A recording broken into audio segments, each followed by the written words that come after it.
Was that number 3 or 4 or 5? I can't remember now. It feels like we've had many conversations. I think we had a two-parter the first time and then one part last. I can't remember. Yeah. 4 or 5, I don't know. Yeah, something like that. Well, if it's about a year then, so how has life been with you? I mean, there's obviously been some changes here. I'm sure people will have picked up on that. Formerly based in a parish on the Essex coast and running a house church now. Do you want to tell us anything about that? So what happened was we've left our former church, which was a Church of England church, and I've ended up starting a house church. And I mean, there were quite a few reasons for that. Yeah. One of them being the shenanigans going on in the Church of England just at the moment. And as I'm sure your podcast listeners will know, the Church of England is just, going through a massive problems at the moment. It always is, but just at the moment more than at other times. Right. Also, I think there was just a growing sense of frustration with the church. It's just become clear to me, I think, that we needed to go back to basics, to focus much more on the basics of the Christian faith, and about the fellowship and about the teaching. And I just found it more and more difficult to do that in our previous church. And I kept wanting to change things from the inside, but it came to the point where I realised that I couldn't. Yeah. And so I think sometimes if you want to do things the way that you believe they should be done, you need to leave. So that's effectively what needed to happen, really. And you actually meet in your house, do you, when you call it a house church? Yeah, that's right. It's very small at the moment. It's just my family and a handful of other people. But it's good, actually, because it almost feels like we've been doing church for the first time. Right. Yes. Yes. It really is like the fellowship that we have is almost like I haven't done it like this before. You just get to know people really well. Well, yes. And that is actually wonderful. Yes. So, I've been very much enjoying it. But I hope that more people will join us and so on and so forth. I don't know. I was chatting to a friend who's actually did a similar thing a few years ago, left the Church of England, started a home church. I'm saying, there's something lovely about meeting in a home. And, think about the early church. So much of the time, the ministry happened in homes. Yes, exactly. But then they've grown and they've moved to a bigger venue at times, and it changes the feel of it. So I almost don't want to grow and don't want to have to move to a bigger venue. But I think, at some point we probably will have to. But I've been trying with Understand the Bible, trying to set up a church with Understand the Bible for anyone who wants to do a similar thing and get sort of church set up at home. And, I provide a kind of video sermon and, some teaching. That's kind of the idea of it, really, just that church shouldn't be complicated. It doesn't need to be about the buildings. It doesn't need to be about any of that stuff. Yeah, absolutely. I should take a look at that myself, because it's one of the things that I'm yearning for, really, is some new expression of church, which in my experience has not yet happened. And yeah, the question of leaving the Methodist Church is always on my mind. I haven't officially done that yet, but I know people who have, for various reasons. So yeah, I'm thinking about that. However, basically what we're going to be chatting around today is, well, I think some people might be surprised by this, considering you are ordained and I'm a lay preacher. We're going to be talking about Satan. So that's slightly unusual. There we go. But in a way, I conceive of our conversation here being a continuation of that series that I had, Following Christ in the New Old Normal. So I think we will be touching on those kinds of issues, how we might live, how we are living as individuals and as members of church communities following, the COVID experience, or whatever you want to call it, scamdemic, whatever.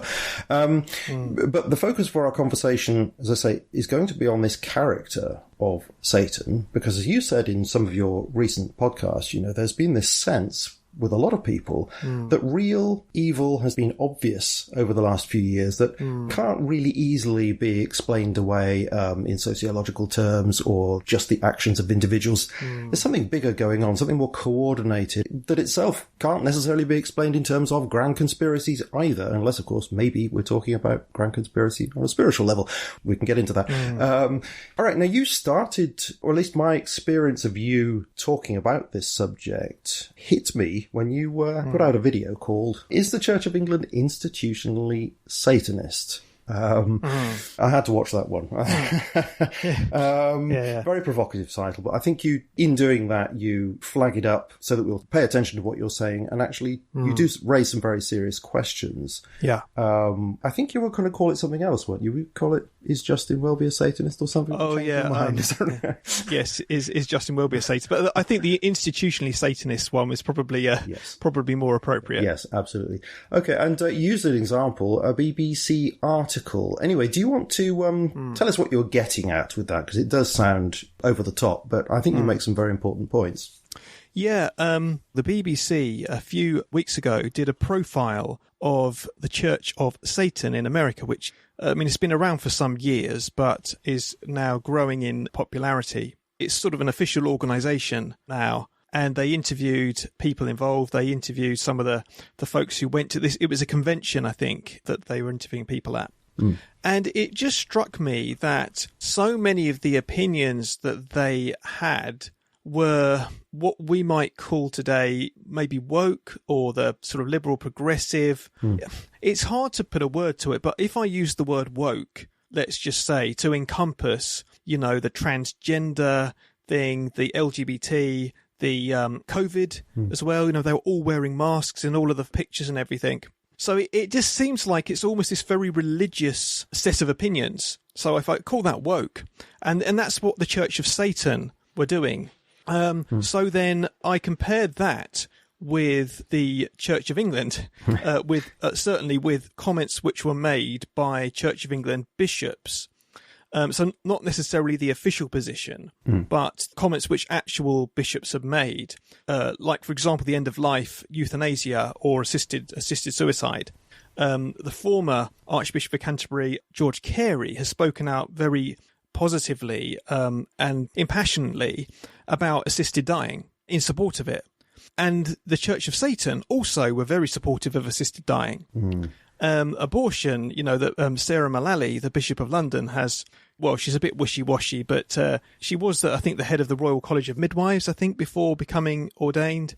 And again, she's sort of spoken up vaguely in support of abortion, not particularly, but, saying that she's sort of pro-choice when it comes to other people.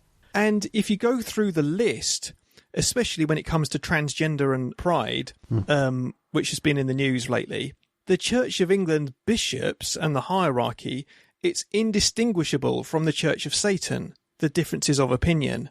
Yes, in terms of these attitudes, but not in terms of these rituals. I mean, if I go to the actual article itself, so this is the Satanic Temple. Think you know about Satanists? Maybe you don't. So this is the 20th of May. And they do talk about some things like an unbaptism, so you get upside-down crosses and all that sort of thing. Pages even being torn out of a Bible to symbolise overturning one's Christian baptism. So these rituals, of course, are not in common. It's the opposite of the rituals, isn't it? But I see what you mean in terms of some of these attitudes here. Yeah. The opinions. Yes. Yeah. The beliefs. And that's the thing, that's what I was trying to say. And I suppose, I was kind of riffing on being institutionally racist. Yes. Yes. Because this is the thing, that institutional racism, the claim is that, an institution may not have discriminatory policies. It may not be written down, but it may still be racist because the people in the hierarchy, in the positions, make racist decisions. And that's kind of, as I understand it, what it means to be institutionally racist, to kind of simplify it. And so that's why I kind of went with institutionally Satanist. Yes. Because I think, yes, it's not officially Satanist. Of course it's not. The doctrine of the Church of England is, in theory, on paper, it is orthodox. But if you look at the opinions of the bishops and, what they believe, then it is very much in line with what the Satanists believe, or what they say they believe in America.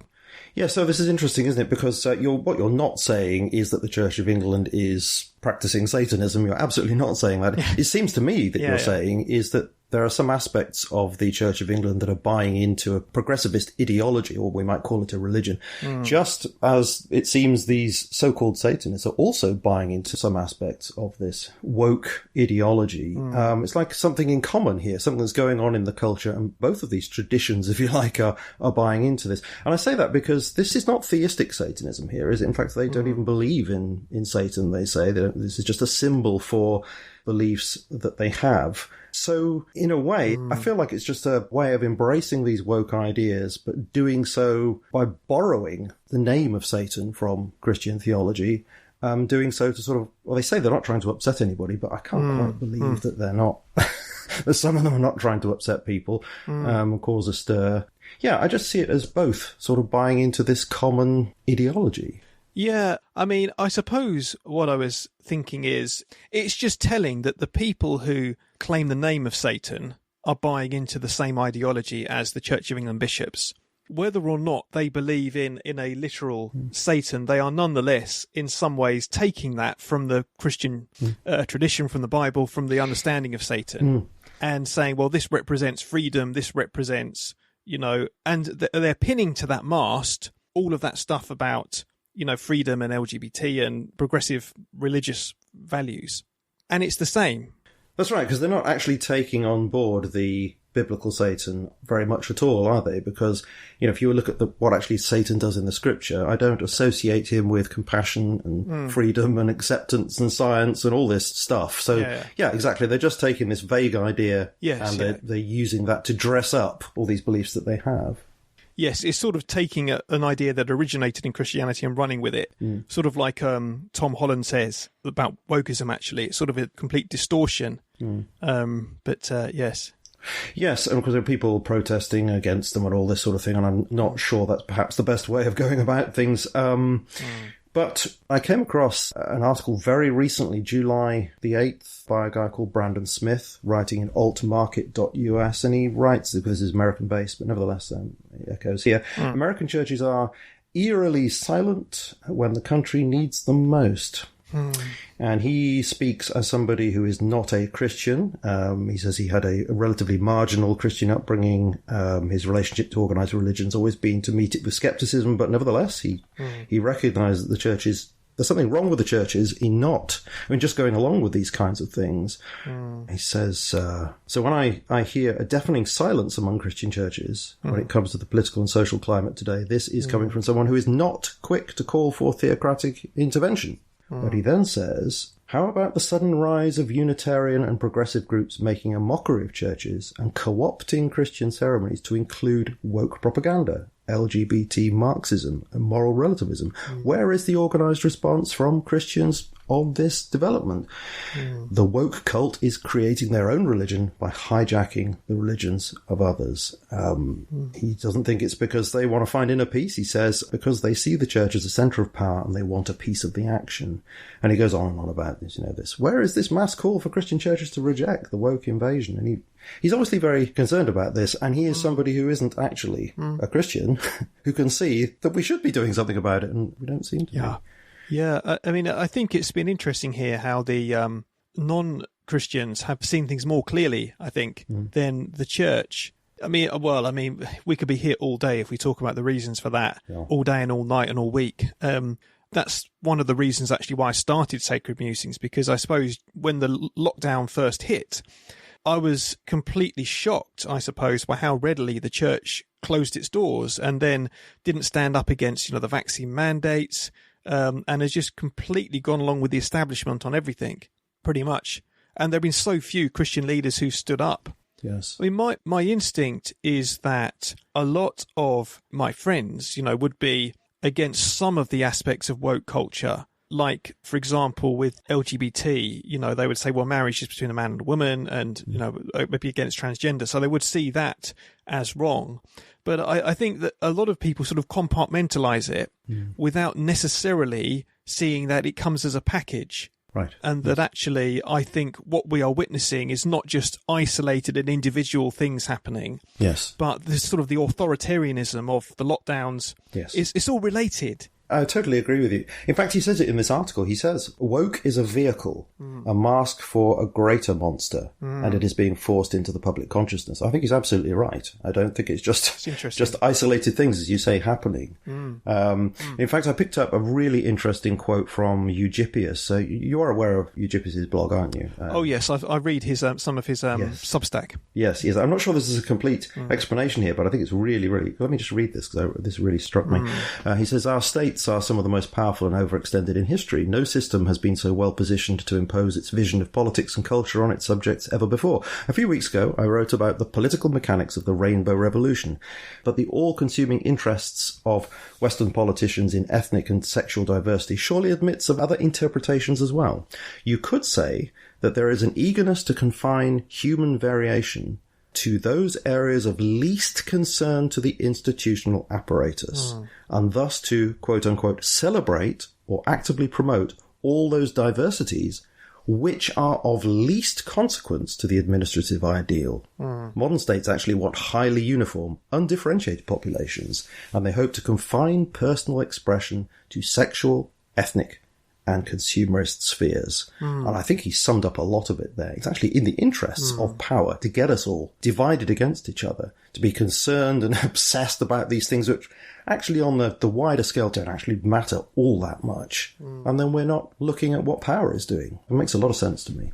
Yeah, that's really... And it's actually...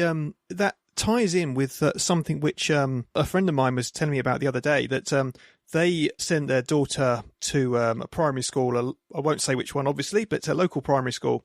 Yes. And this particular primary school had a Pride Week, which was kind of a, celebrate diversity week.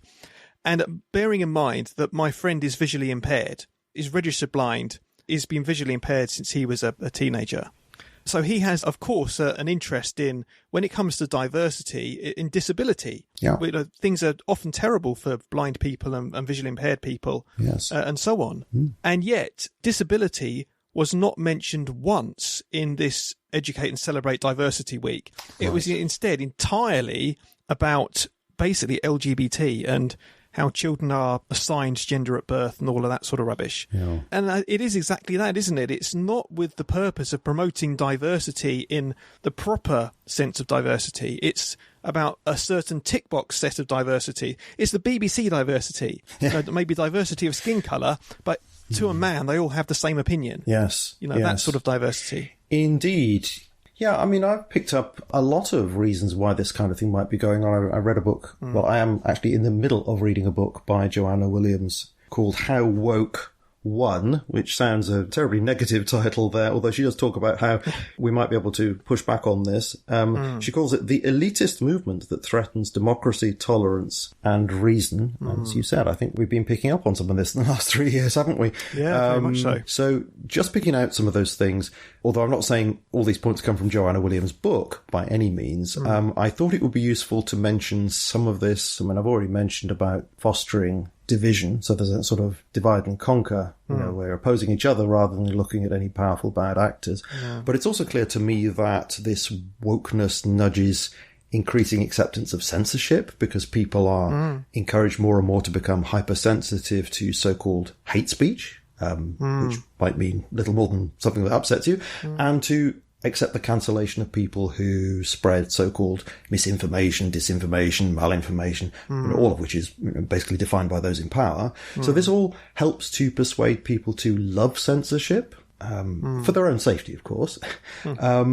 Woke, again, if we're going to use that term, and I do think it's useful, and I think this is one of the most important functions, woke helps to neutralize the traditional function of the left, because it distracts people away from campaigning and protesting about things like, warmongering, workers' rights, offshoring of jobs, freedom of speech, corporate malfeasance, etc. That all increasingly gets replaced by identity politics, race, gender, etc. All of which, as Eugippius was saying, is of least concern to those in power. So it's a means of capturing the left.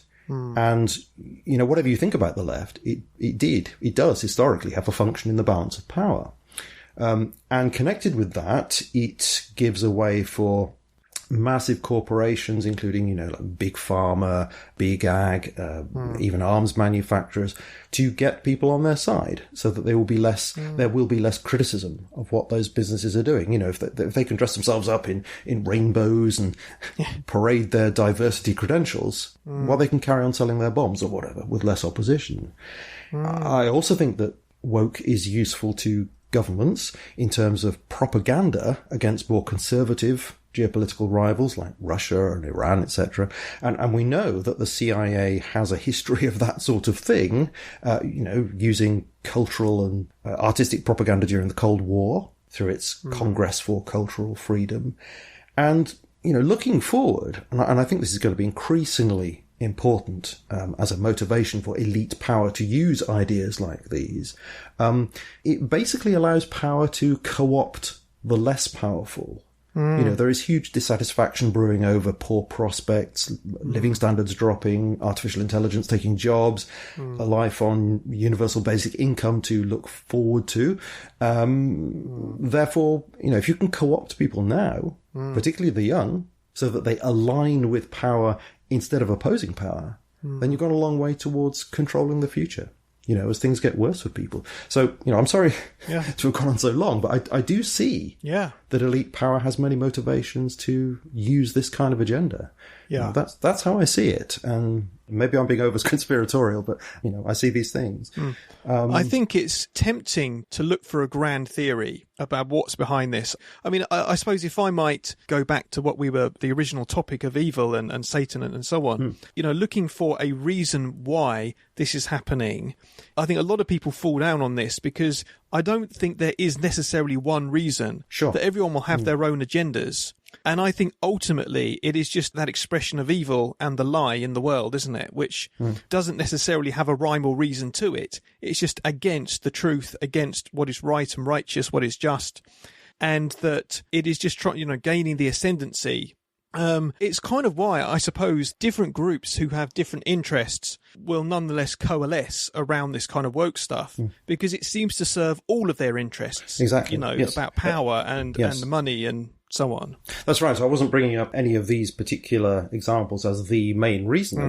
These all seem to be trends and rationale for why particular centers of power might think, oh yeah, that's a good idea, let's go with that. And in some ways, the fact that we find all this coalescing does, I think, speak of something in the background that is coordinating this. Yeah. Because that is just so odd. Yeah. It seems so recent as well. It's like, it's happening all around the world. Well, not all around the world, but particularly in what we think of as the West. It's just kind of like it's been there in the background through the latter part, particularly of the 20th century. It's just been there in the background, but hasn't been dominant. But then since, the last 3 years, since the first lockdown, I think, it's just unleashed this hell of everything coalescing and it's all gone mad.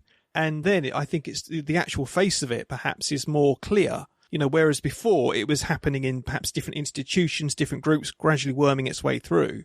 Now it's sort of like everywhere and people have thought, hold on a second, what was previously happening in different institutions but wasn't connected is now come out and is connected. It's kind of like it's emerged from the shadows. There was a monster perhaps that was in the shadows in different places, but has just come out and in the light shining on now, and you can see it more for what it is. That it's one rather than lots. Yes, and the monster in our vocabulary would be Satan.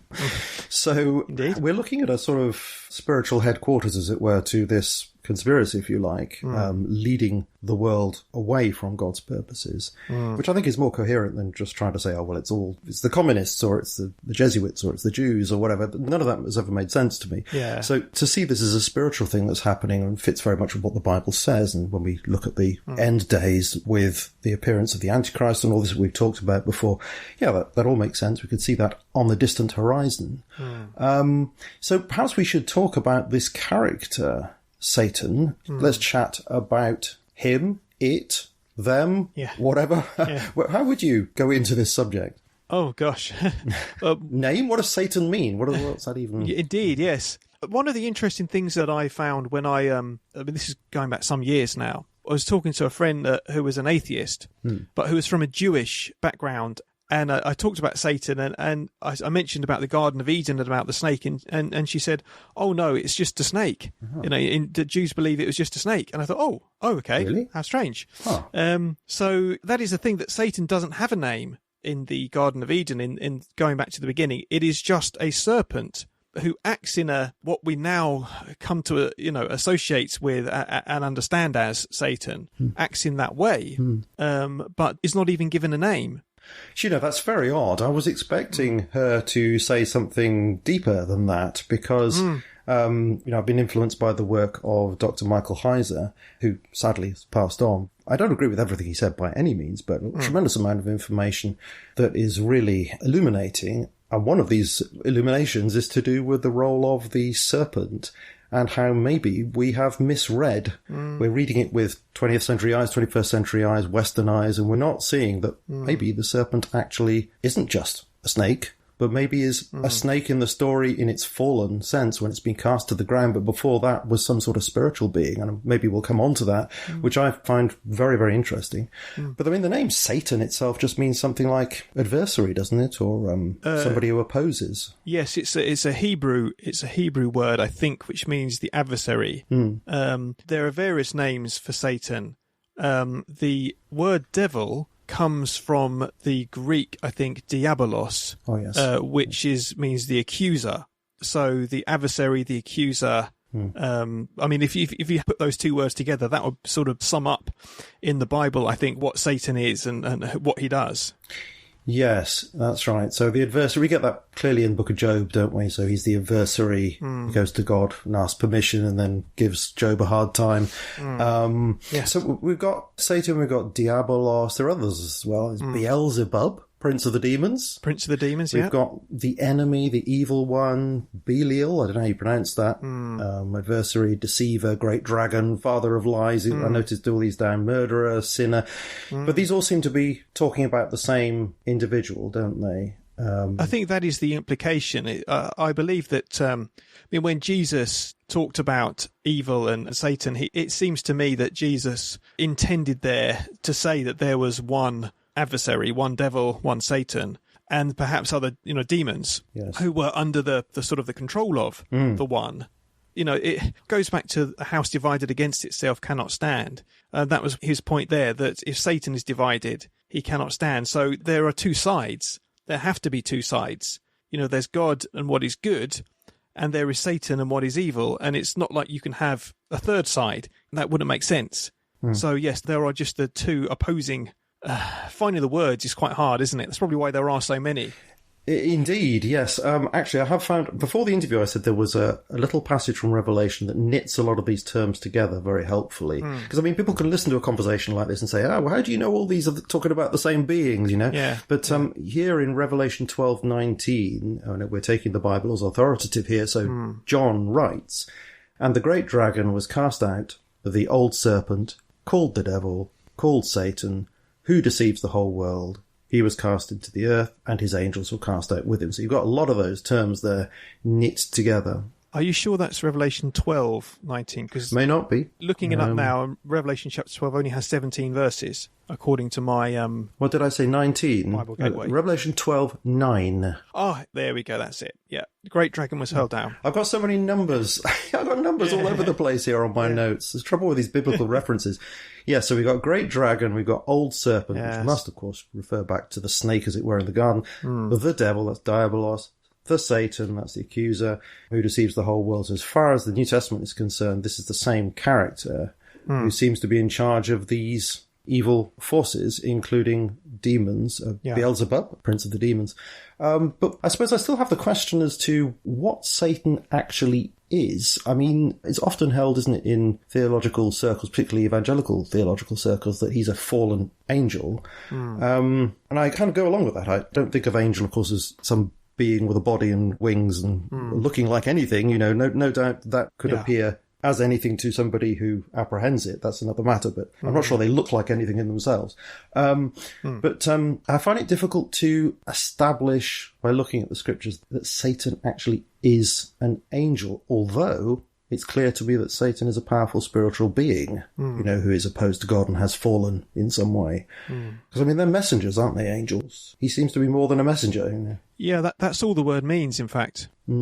Both in the Hebrew and the Greek, angel simply means messenger. Yes. And it's interesting, actually, that we have all of these pictures of angels, with wings and what have you. But actually, when an angel is described in the New Testament, such as in the resurrection account, it's often described just as a young man wearing white.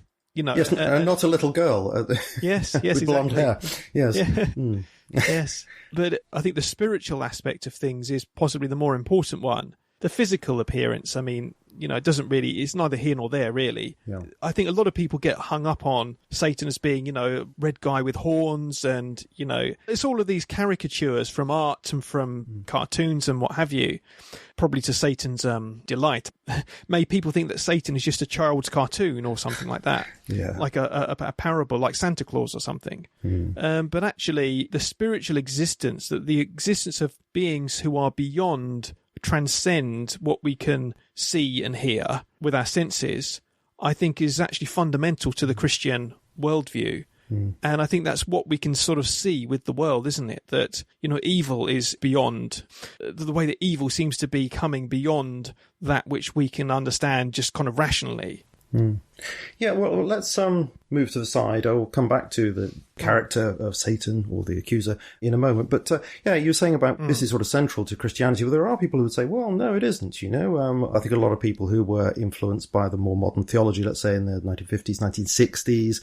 I'm thinking of the theologian Paul Tillich, particularly, who talked about consilience. We ought to try to make ourselves as close to the culture around us. Well, still hold on to our beliefs, I think, but as close as we can to the world around us. So to speak the same language. So in this sense, are we not just speaking in ways that people will consider medieval? Well, it's not. It goes back further than that, but they might consider that we're speaking in those terms and say, you Christians, you're old hat. You're irrelevant to the culture around. Why don't you speak in modern terms? Well, it's interesting. I had a chap email me after one of my podcasts about Satan and said, well, why do you have to speak about spiritual beings like Satan? Because he said it's very off-putting to a non-Christian. And I think that is because of this modern secular worldview where there is nothing beyond what we can see and hear and sense. Yes.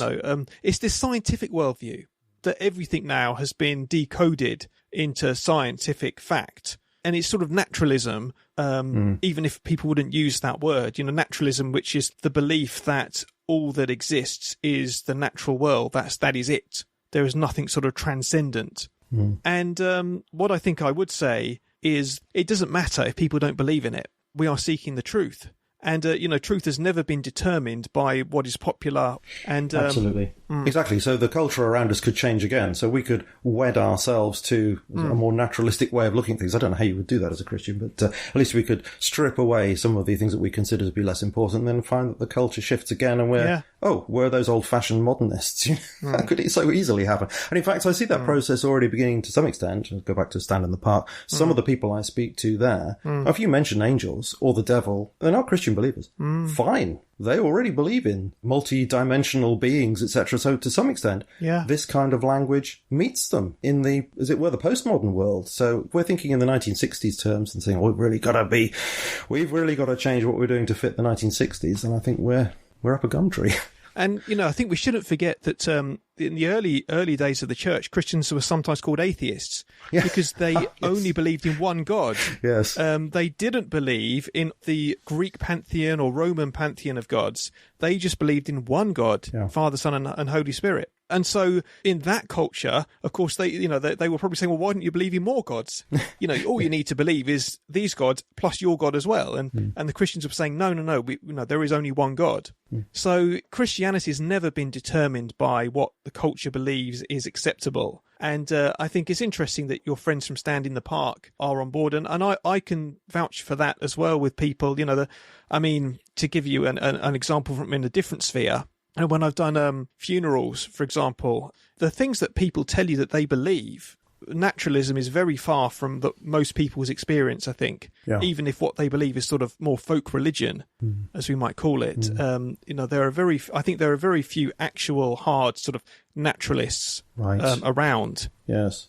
And in the academy, naturalism is taking a bit of a beating. I got this book. In fact, you triggered my memory because I think there is an article in this book by a guy that you referenced, Charles Taliaferro, something like that. Oh, yes. That's right. He co-wrote a book called Naturalism. There you go. So this is a collection of academic essays critiquing naturalism, edited by William Lane Craig, a well-known, and J.P. Morland, known to a lot of people there. But this is, this is published by Routledge. This is a philosophical tome here. So, it's not like it's the latest thing that is impossible to critique. It's going on even in academia. And as you say, a lot of people don't really believe that we're all just made of chemicals anyway, that there isn't more to reality behind the scenes. I think it's impossible to live like that, actually. Yeah. The whole discussion, actually, about Satan and God and angels and so on, I think the question is there something beyond our immediate senses? And I think once you've conceded that there is something, the question then becomes what? And you have to be open to any answer, as it were, rather than just saying, well, I think God exists, but nothing else. Well, if God exists, why not Satan? And, and so on and so forth. How do you explain the evil in the world? And sort of probing into it that way. I think it's the logical way of thinking about it. And from a Christian point of view, we do have the Bible as our guide.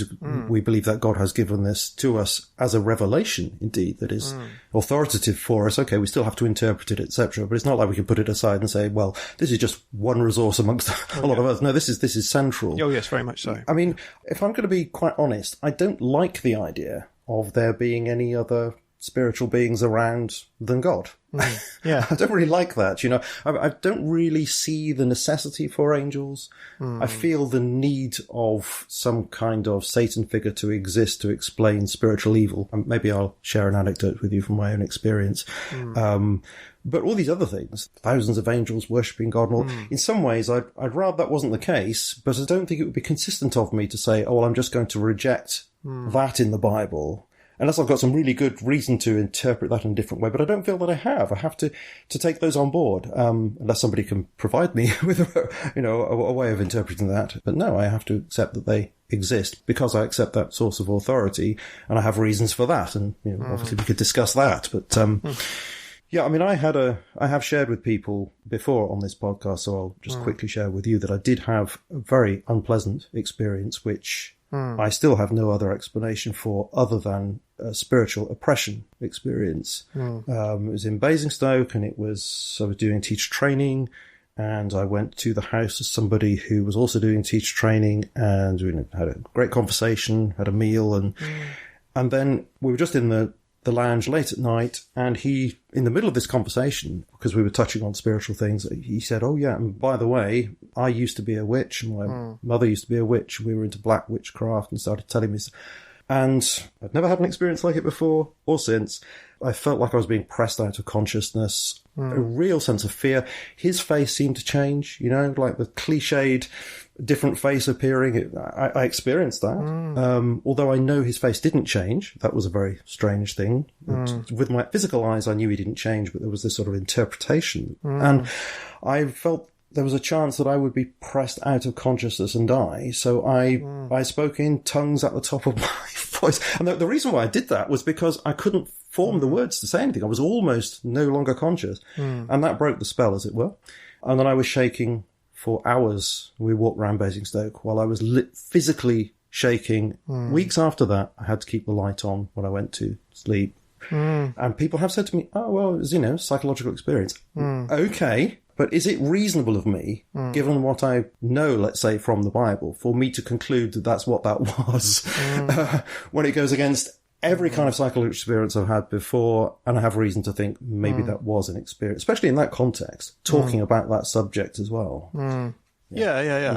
And that's the thing, isn't it? That anything can be reinterpreted. If you believe in naturalism, yes, then nothing will break in. I mean, there's a story in Devil on the Run, I think. Might not be that book, actually, but it was a book which talks about spiritual things, and particularly in other countries like in Africa, where, I think in Western nations, these kind of experiences are perhaps more rare because you get less of the sort of the occult. I think the work of Satan is more hidden, veiled, perhaps in Western countries at the moment. Yes, it's not in his interests to show his face, is it? Whereas perhaps it doesn't matter in other cultures so much. Yes, exactly. But there's a story where in this particular village, they were scared of a particular demon, and the children, if they went around after dark, would go around carrying a lit cigar. A missionary went to this village, and he was staying with another missionary, and at one point he was in a corner of the house, and he encountered something which he just described as sort of evil and this darkness, and he rebuked it in the name of Jesus, and it left. Yes. But then he went back and talked to the other missionary, and he told him about it, and he explained, he said, well, what do you think, the villagers are scared of nothing? And it's this kind of thing that people think it can't exist because it can't exist. but actually that's not paying attention to the evidence of the world that we live in. Yes, I was reminded of a conversation that I had with Reverend Dr. Robert H. Bennett, and he did some research work in Madagascar. And he wrote a book called I Am Not Afraid, Demon Possession and Spiritual Warfare, True Accounts from the Lutheran Church of Madagascar. And people are being released from what he argues is clear spiritual oppression. Satan is clearly showing his face, as it were, in that culture. And there are real power encounters going on. Well, I mean, I think that the idea of demon possession, again, in our Western culture, we perhaps don't recognise things, but I do think there is oppression that happens.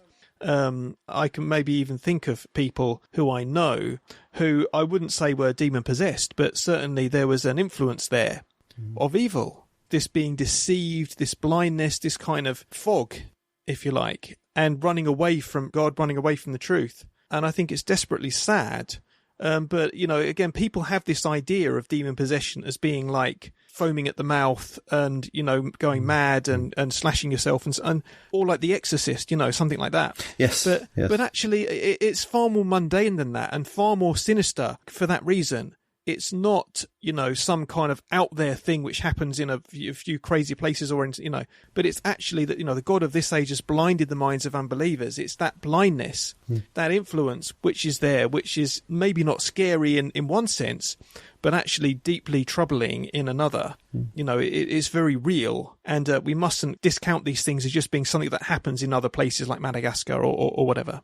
No. And I repeat, this is not something that I want to be true. I'm not really interested in demonology and all this, but it is a subject that is to be dealt with. So I've had a few podcasts around this kind of thing over the last 10 years. You know, some podcasts talking about it all the time. I'm not that interested in it really.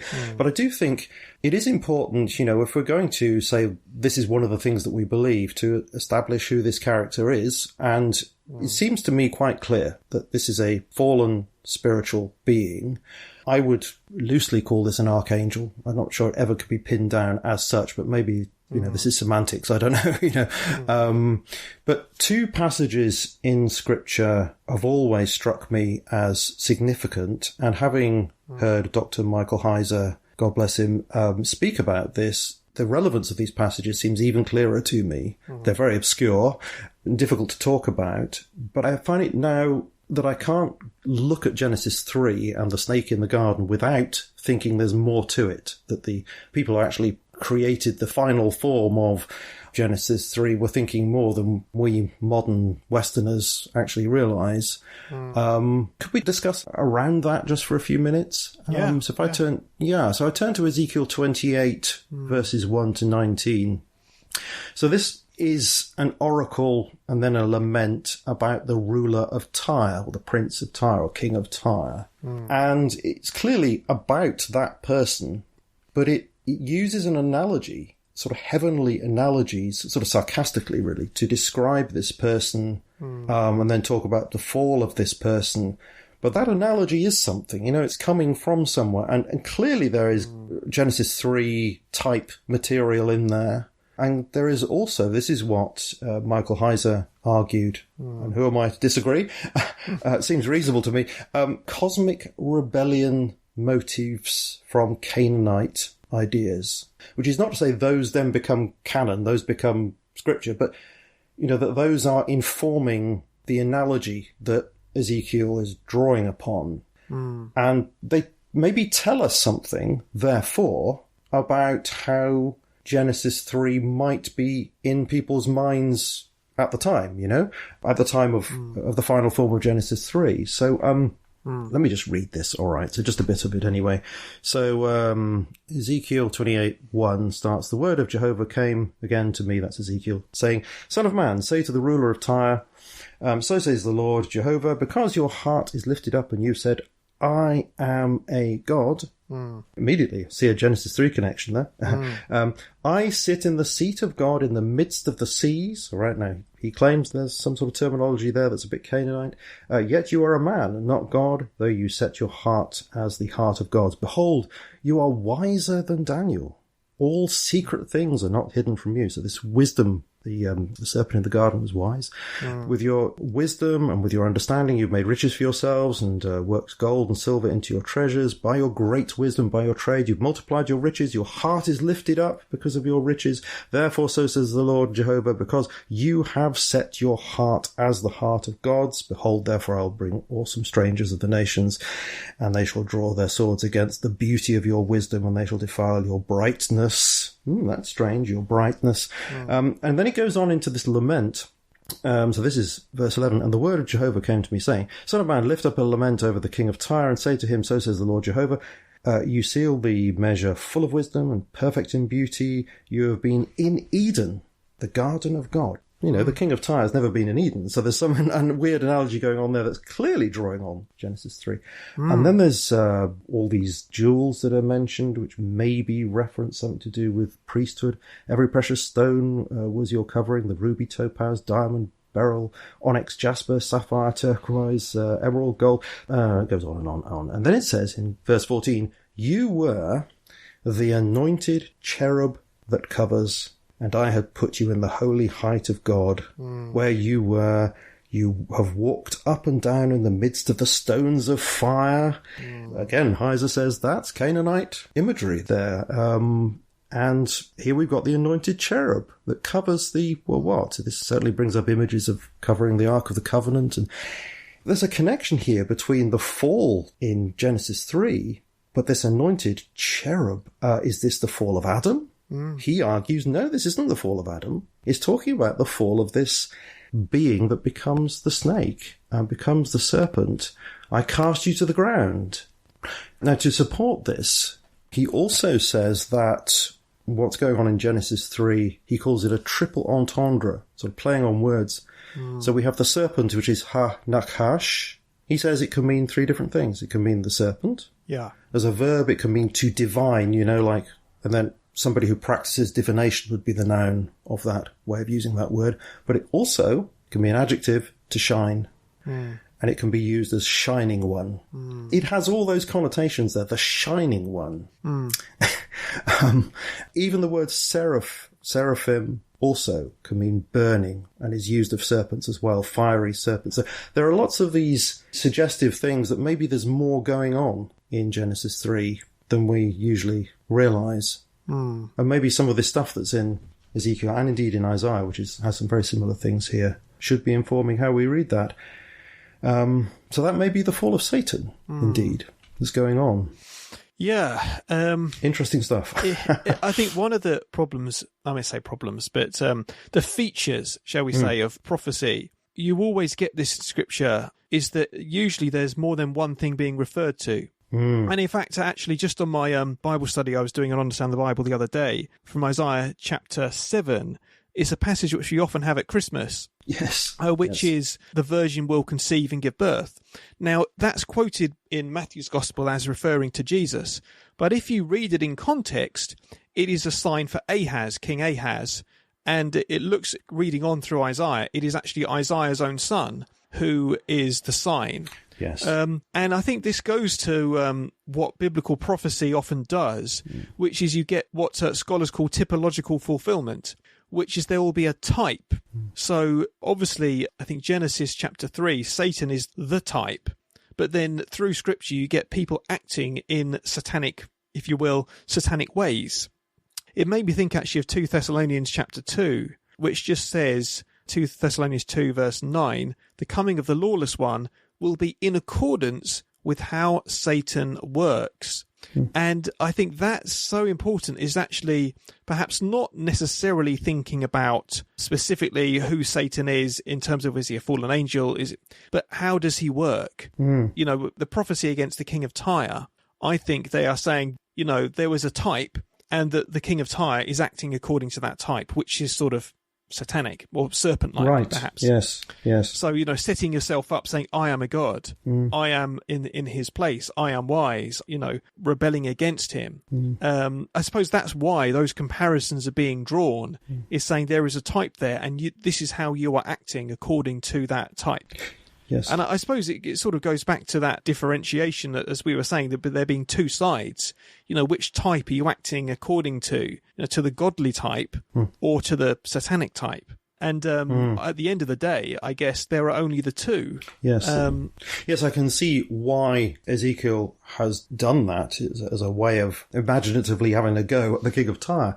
But the way in which he does it, I do think there's got to be more to this than just some colourful way of talking about it, because he is drawing in those traditions that end up being the final... I'm going to keep on saying this because we don't quite know when the final form of Genesis 3 was created, do we? It may have been even after the time of Ezekiel writing that. And these other traditions as well. Do they end up informing how early people did actually read that snake in the garden who is thrown to the ground?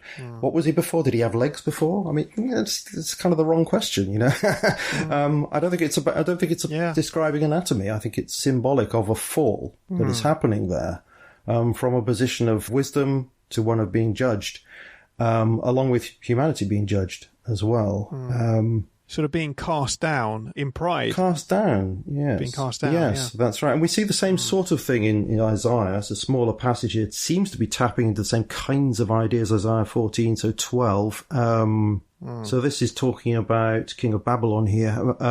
How you have fallen from the heavens, O shining star, son of the morning. That's where we get Lucifer from, because the Latin Bible translates that. The shining star is Lucifer. So how you are fallen from the heavens, O Lucifer, we might say, son of the morning. How you are cut down to the ground, you who weakened the nations. For you said in your heart, I will go up to the heavens. I will exalt my throne above the stars of God. I will also sit on the mount of the congregation. That's a Canaanite thing, apparently. A bit like Mount Olympus. I will go up above the heights of the clouds. I'll be like the Most High. Yet you shall be brought down to hell, to the sides of the pit.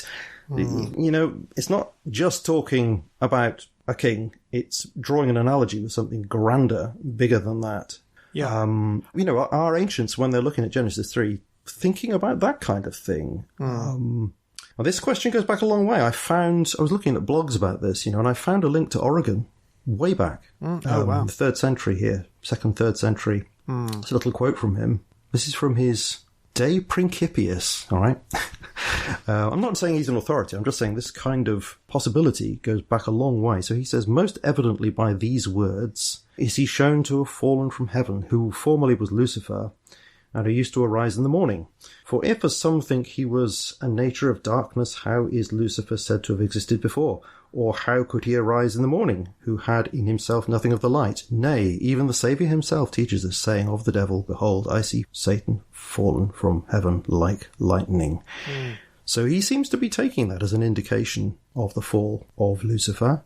And he says in another place, just one more, of Ezekiel, he says, in a similar manner also what is spoken of the prince of Tyre cannot be understood of any man or king of Tyre.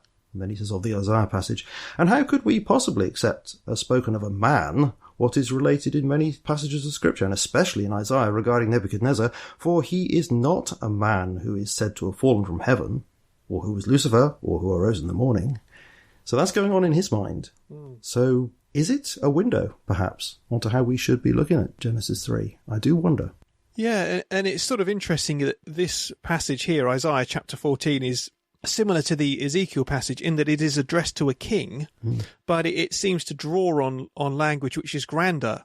I mean, if you look in Revelation, Babylon comes to represent the domain of this world, the domain of Satan, I suppose, against God. And I guess you could say that Nebuchadnezzar, therefore, is the representative of Satan. Yeah. Like I said, with the typology, you get human kings anticipating Christ, like King David, for example, a type of Christ, and so on. And it seems to be working the other way here, that Nebuchadnezzar here is sort of a type of Satan. But this is the thing, it's, in order for there to be a human king to be a type of Satan, there has to be a Satan. To draw on a type, there has to be a type to start with. So, it's kind of interesting that they've taken these verses about falling from heaven and raising my throne, against, and saying, in you, the human king, doing this, you are acting as one did, long ago. Yes. In ancient times. So there must have been some sort of, as you say, there must have been some sort of understanding within the Jewish world or the ancient world at that time of this being the case. Yes, I mean, obviously yes. the words of Scripture are inspired, but yes, I mean, there must have been some thought that this is beyond, referring to something beyond just a human event. Yes, and that pattern is important, I think. So we have a king who oversteps the mark and is judged for that, is thrown down because of that. And that pattern we see in the analogy being reflected spiritually. As you say, there's some tradition or collection of traditions being drawn upon there. This gives me grounds to suspect that this character of Satan was not always evil, was not always fulfilling these functions that he has now, but was originally part of God's perfect creation. And this has gone wrong in a way that, is perhaps analogous to the way that human beings have gone wrong as well. Because otherwise it seems incoherent to me that God would create something evil that he'd then have a battle with, and we'd all have a battle with. This seems to inform me that this is a fallen, I say angel. Well, technically maybe not, but perhaps there's a distinction without a difference. It's a fallen, previously or hitherto glorious spiritual being. Makes sense to me anyway. Yeah, I suppose it sort of gets into the question of why evil exists in the world in the first place, because as you say, why would God create evil? And I think the typical answer which the church has given is that God didn't create evil, in the sense that evil sort of arises out of an absence of God, or right. I'm not sure if that's quite the right way of putting it, but privation, isn't it? Yes, something like that. Yes, evil is a privation. That's yes. Yes. I think that's what Augustine said. Sure. There's a theologian called Don Carson, who's a conservative Christian theologian, who said that evil sort of is related to God as sort of asymmetrically, good and evil. That good comes from God, but evil exists, but is never sort of attributable to God in the same way, if you like. Yes. And I think that however you put it, evil is not the will of God in the way that good is. Definitely. Evil is the antithesis of God's will, always. Yes, people often make a distinction between a permissive will and active will, don't they? So God has the active will to bring about good circumstances, but he permits evil to exist because overall that fits his purposes rather than not allowing that. And that connects very much to free will. So we're given free will. So we have the choice. In the Garden of Eden, you've got that story with them. Well, they don't have to do this, but they choose to arrogate to themselves the decision, by eating this fruit or whatever that symbolizes. I think it symbolizes to say, I think this is right in my own eyes. I'm not going to take any notice of what God says. I'm now the master of my own destiny. Well, that's an act of the will. And if you don't have that, okay, I know people say, oh, you'd be a robot otherwise. I know, but I think there's truth in that. You'd be a robot otherwise. But God does not want that. He wants free beings to be able to relate to him and to each other in love, and that can go wrong. And God knows that's going to go wrong, but it's better to create than not to create. That's how I see it. And I wonder whether that's true of beings like this as well, that they were given freedom, so they could turn. And it was better for God to create than not to create. Again, it's something that makes sense to me. I think we might have a slight difference of opinion there, because I think you tend more towards the Calvinist position on that than I do, but maybe that's not a big issue. I don't know. Well, I suppose I would say we don't have free will, Okay. because free will is not a word which is found in the Bible, which is interesting. The Bible does kind of treat us as if we have responsibility. Yes. Like Psalm 32, do not be like the animals which, must be controlled by bit and bridle. So it's kind of, the Bible is very, very, very funny, because it sort of treats the absolute sovereignty of God on the one hand, and treats us as if we have free will on the other. Yep. And how one puts those two things together, I mean, it's always been a debate within the church. I think for me, I would say that the idea that God is in some way has evil on a leash, not that God does evil, but that God somehow has evil under control. So I was thinking of the story of Joseph and his brothers, Joseph in the Amazing Technicolor Dreamcoat. But I'm sure your listeners will know what I'm talking about. But in Genesis chapter 50, verse 20, Joseph says to his brothers, you intended it to harm me for evil, but God intended it for good. Yes. And it's the same word, intended. God intended it for one thing, they intended it for evil. Yeah. And I feel like that is a good way of looking at it, that at the end of the day, Sure. every bad thing that happens works for good for those who God has called, which is what it says elsewhere. And that's my hope, that every evil thing that's happened to me has ended up for good in some way. Because at the end of the day, so much of this is just a mystery, isn't it? It is, yes. Why did God permit evil? Well, I can't really say why God permitted evil, but I can say that in my life, in the experiences of something bad happening, it has ended up with something good. I could go through many, many such examples of that. And I suppose, working out from my own experience, I have to say there is some higher purpose to it, which we only see dimly at the moment. We only see through a glass darkly, to use the Apostle Paul's phrase. Yes, I mean, obviously there is that tension between God's absolute sovereignty and what appears to be our freedom, which I think is real. I do believe in libertarian free will. And the way that I sort of stitch that together is, I suppose, in a kind of Molinist way, which we talked about on the podcast before, in that I see that God knows what we're going to do. Therefore, out of that foreknowledge can arrange circumstances. So, as far as we're concerned, it might be the wrong thing. Let's say what you would, the example you came up with there. But God will say, okay, I know that's going to happen, but I will make sure that good comes out of it. And as it were, chooses that world to actualize that world, knowing all the things that are going to happen in that world. That's a way, making sense of it to me. But I know we're on either side of the theological divide on this one. Perhaps it doesn't really matter, but I thought that would at least come up in our conversation. But I suppose that's what draws me towards the importance of this fall. I just can't accept that this being is created with these evil attributes. That doesn't seem like the kind of thing that God would do, but rather these attributes come as a consequence of the fall of this being. And God knew that was going to happen, and it was, better to create than not to create. So that's what happened. But I'm not happy about the fact that this being exists and exerts that influence in the world. And I just wish that the church would take this seriously and not brush it aside and have a caricatured, childish, very often, notion of the story in the Garden of Eden. Let's get beyond that, rather than actually getting into some of the deeper messages about that. And realising this does warn us and inform us about the world around us. But there we are. I suppose, that is part of the thing, isn't it? It's funny, going back to right at the start about the church and institutional Satanism, it just occurred to me as you were saying that the Satanists in America don't believe in a literal Satan, and it strikes me that neither do most of the Church of England bishops. That's right. Yes. So it's another similarity which I hadn't actually really picked up on. It sort of goes back again, getting to the heart of the Christian message. What are we saved from? Because if we're not saved from evil, then in what sense are we saved? If you don't really believe in evil, do you really believe in salvation? Well, actually, I was speaking to my aunt a few months ago. They live in the Reading area, and she, for some reason, was asked to speak at a church somewhere.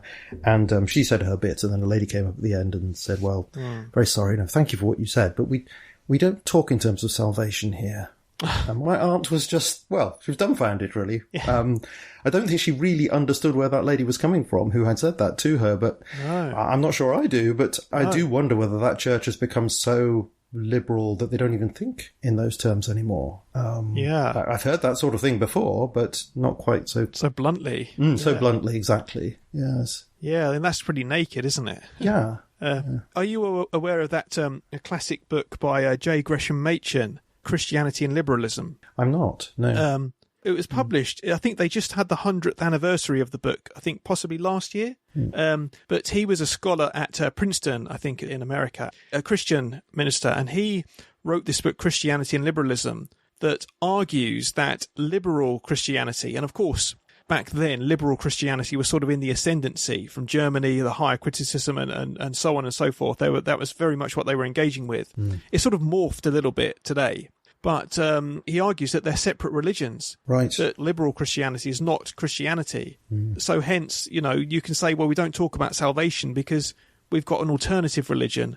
It goes back to the whole Satanist thing again, because if we don't have salvation, well, what religion do you have? Certainly not the Christian one.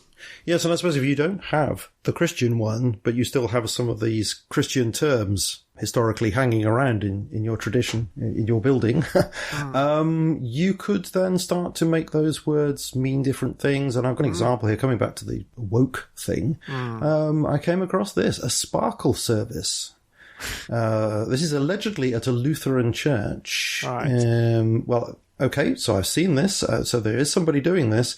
So I've got this from the transcript. So this is not authoritative because I don't know the provenance of this, but nevertheless it was there and somebody was commenting upon it. And there was a lady priest, apparently, who says, I invite you to rise in body and spirit and let us confess our faith today in the words of the Sparkle Creed, which I've never heard of. And the creed goes like this. I believe in the non-binary God whose pronouns are plural. All right? It's enough said. All right. Oh, no. No, I'm going to say the rest. I believe in Jesus Christ, their child, who wore a fabulous tunic and had 2 dads and saw everyone as a sibling child of God. I believe in the rainbow spirit who shatters our image of one white light and refracts it into a rainbow of gorgeous diversity. I believe in the Church of Everyday Saints, as numerous, creative and resilient as patches on the AIDS quilt. Oh, make it stop. Whose feet... It's a self-parody, isn't it? But, it was seemed to be done in all seriousness. Whose feet are grounded in mud and whose eyes gaze at the stars in wonder. I believe in the calling to each of us that love is love is love. So, beloved, let us love. I believe, glorious God, help my unbelief. Amen. So that's a pretty extreme example, but there you go. You can plug stuff in, use Christian terminology, and end up with something that doesn't strike me as having much relevance to Christianity at all. No. And that is actually, that's liberal Christianity all over. It's parasitic. That is, it takes the words which Christians typically use and assigns a new meaning to them. Yes. And actually, this is what the bishops, the Archbishop particularly, are very good at doing. They sound very Christian because they use the words of the church, use the traditional words of Christianity when it suits them. But what do they mean by that? Yeah. It's like a wax nose. It can mean anything. It's Humpty Dumpty time. So when I use a word, it just means exactly what I choose it to mean. So rather than using the words as Christians have typically understood it, they use the word in a modern sense, which admits to a variety of explanations. That's how they try and keep everyone happy, I think. Indeed.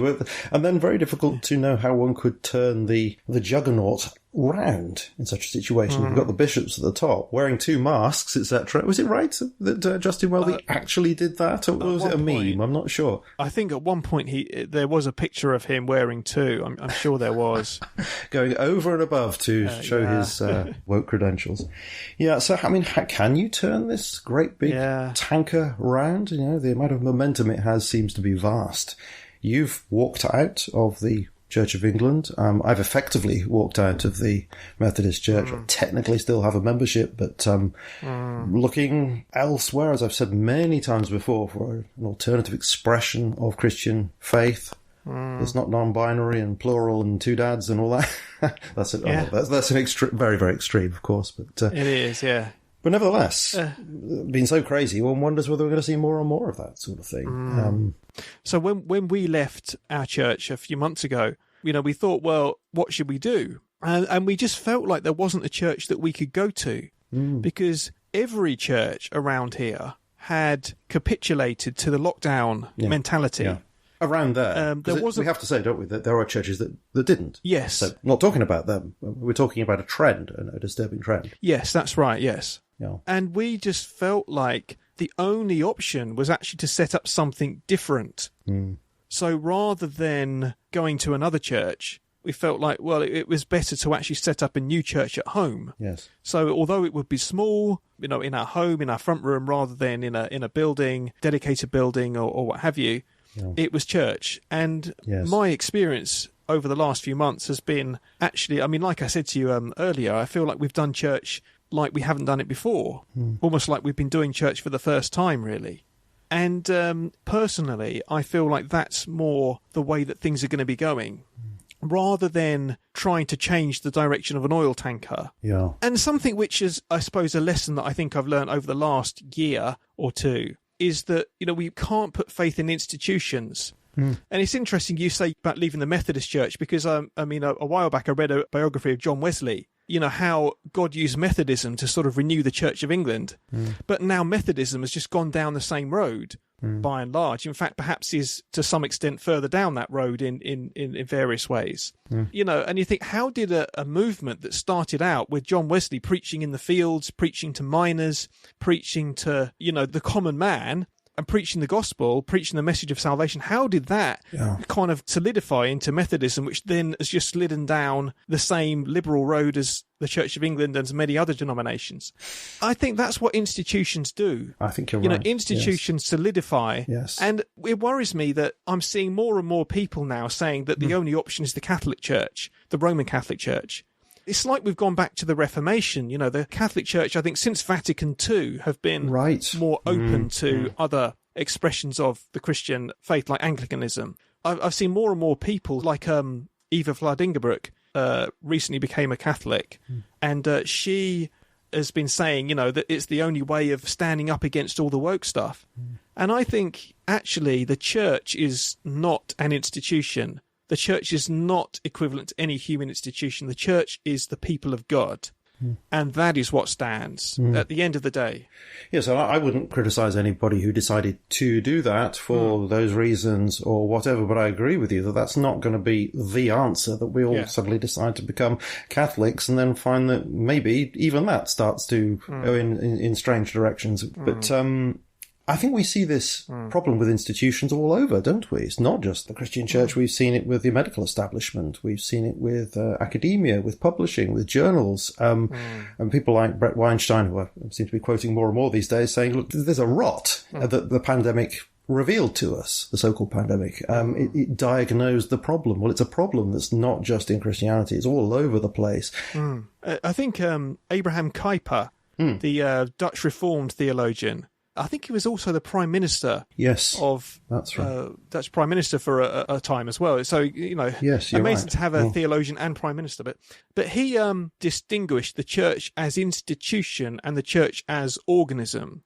And I think his distinction is a very helpful one, which is that there have to be institutional aspects to any organisation. That's what happens when it grows. You have to have structures to keep it in place, and the structures are there to protect.